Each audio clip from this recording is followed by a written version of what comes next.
जोधपुर की एक सरसी दुकान पर लस्सी का ऑर्डर देकर हम सब दोस्त यार आराम से बैठकर एक दूसरे की खिंचाई और हंसी मजाक में लगे रही थे।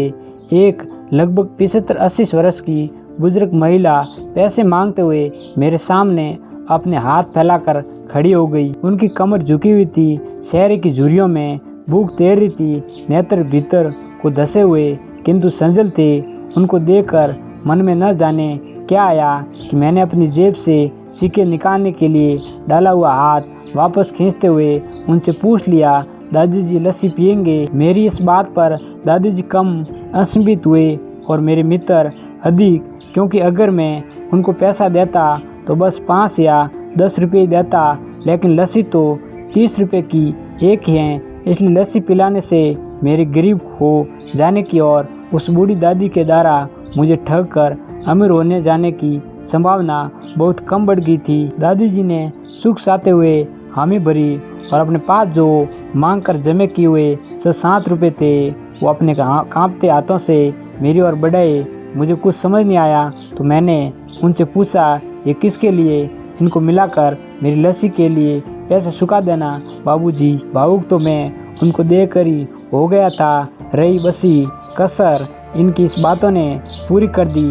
एक मेरी आंख सलसलाई आई और भरभराए हुए गले से मैंने दुकान वाला से एक लस्सी बढ़ाने को कहा। उसने अपने पैसे वापस मुट्ठी में बंद कर लिए और पास ही जमीन पर बैठ गई। अब मुझे अपनी लाचारी का अनुभव हुआ, क्योंकि मैं वहाँ पर मौजूद दुकानदार, अपने दोस्तों और कई अन्य ग्राहकों की वजह से उनको कुर्सी पर बैठने के लिए नहीं कह सका।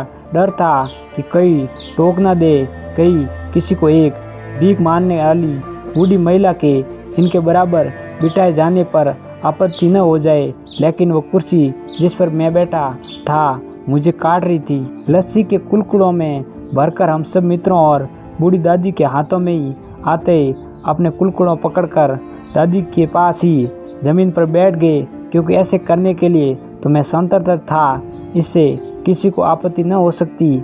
हाँ मेरे दोस्तों, मुझे एक पल को घुरा, लेकिन वो कुछ कहते हैं उससे पहले ही दुकान के मालिक ने आगे बढ़कर दादी को उठाकर कुर्सी पर बैठा दिया और मेरी ओर मुस्कुराते हुए हाथ जोड़कर कहा, ऊपर बैठ जाइए साहब, मेरे यहाँ ग्राहक तो बहुत आते हैं किंतु इंसान कभी कभार ही आते हैं। अब सबके हाथों में लस्सी के कुलकुलों और होठों पर सहज मुस्कुराहट थी।